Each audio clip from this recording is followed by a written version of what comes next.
highly anxious at myself. Yeah. And also highly judgmental and highly critical and probably perfectionist.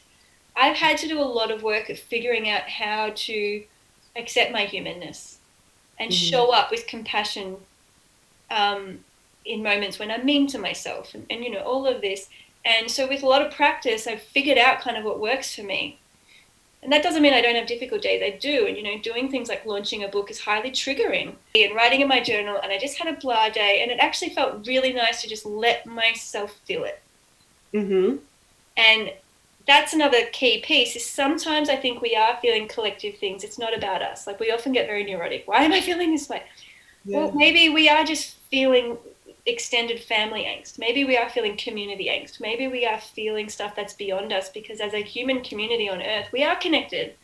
Mm-hmm. We And so are. really just allowing that kind of mystical piece to become a part of our inner experience without the judgment. Yeah.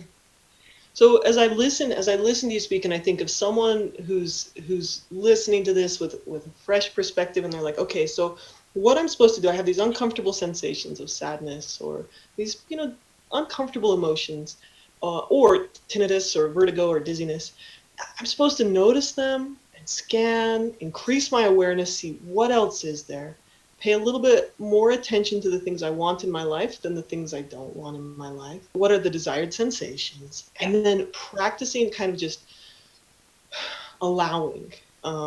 Because, like, for someone who's like you, who's been practicing this for so long, you probably are quite skilled at allowing uncomfortable sensations to come in.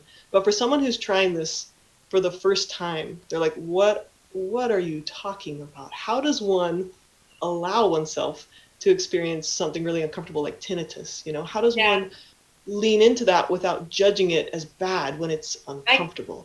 I can tell you it's a lot easier than people think because fighting Mm. what we feel. So basically, tinnitus, dizziness, anxiety, sadness, whatever, they're all unwanted sensations. Unwanted Yeah. sensations and feelings.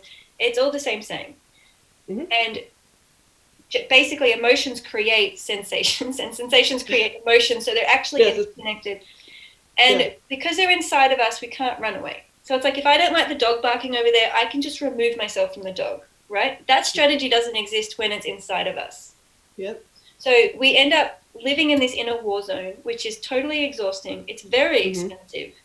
Hmm. And what happens with time when we go through enough inner conflict and pain? But Yeah. stick with it because I think when we're ready, which basically means the pain of living in my body and resisting it outweighs the pain of learning to be non-judgmental and to sit with and not abandon what I'm feeling. It actually becomes easier to stay with the sensations without the fight and go, huh, that's actually not as bad as I thought it would be. It's like it becomes less energy consuming to just stay with it and notice and not do anything about it than to Hmm. stay with it and judge it and fight it and be in that inner conflict war zone. So I would suggest it's a readiness. And if you guys listening out there are just like, hell no, there is no way I'm closing my eyes and feeling my body, that's totally fine. Just try tomorrow. Like the readiness can come. And I wasn't ready to heal. I wanted someone else to fix me. And I was really Hmm. angry that no one else could fix me. And of Yeah.